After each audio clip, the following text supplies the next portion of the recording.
Comme ils sont beaux sur les montagnes les pas du messager, celui qui annonce la paix, qui porte la bonne nouvelle, qui annonce le salut et vient dire à Sion, il règne ton Dieu.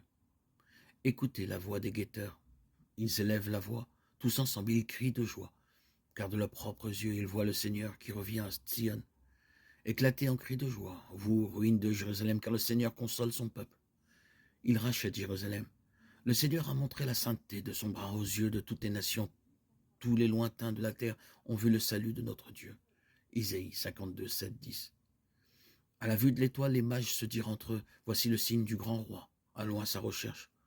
Offrons-lui en présent l'or, l'encens et la myrrhe. Alléluia.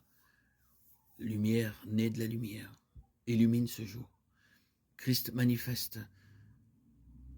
Christ, sanctifie-nous. Manifesté dans la chair, sanctifie-nous par l'évangile et la prière. Christ justifié dans l'esprit,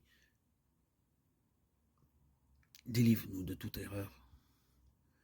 Manifeste-toi, Christ, contemplé par les anges. Fais-nous goûter sur la terre aux joies du royaume. Christ, proclamé aux nations, ouvre le cœur des hommes à la puissance de l'esprit. Manifeste-toi en nos cœurs. Christ, accueilli dans le monde, renouvelle la foi de tous les croyants. Christ, exalté dans la gloire, allume en nous le désir de ton règne. Accorde-nous dans ta bonté, à nous qui te connaissons déjà par la foi, d'être conduits jusqu'à la claire vision de ta splendeur.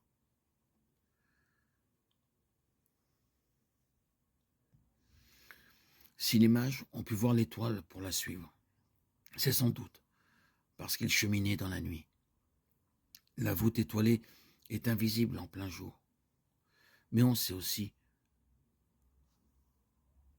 que l'étoile n'est pas seulement un astre luminescent dans le ciel. C'est le signe mystérieux, lu à travers l'épaisseur enténébrée de ce monde, qu'une autre aurore est possible. Dieu nous révèle la naissance du vrai roi, juste et bon, qui va remplacer la royauté inique, infidèle et violente des hommes. Et à la suite des mages, le peuple qui espère encore que l'amour va venir est capable de distinguer cette révélation. Le peuple qui marchait dans les ténèbres a vu se lever une grande lumière. Et sur les habitants du pays de l'ombre, une lumière a resplendi. Isaïe 9, 1. Si Hérode, au contraire, ne veut pas s'aventurer dans la nuit pour voir l'étoile de ses propres yeux, c'est parce que c'est sa propre lumière qui l'intéresse. Or, il refuse qu'elle puisse faiblir. Il est prêt à tous les mensonges, à tous les crimes, car coûte que coûte, il doit occulter la vraie, la grande lumière. L'orgueil est une nuit noire. Pour voir le soleil se lever, il faut affronter cette nuit, la nôtre, et reconnaître que la lumière dont nous avons besoin est celle d'un autre. Heureux les pauvres de cœur, car le royaume des cieux est à eux. Matthieu 5, 3.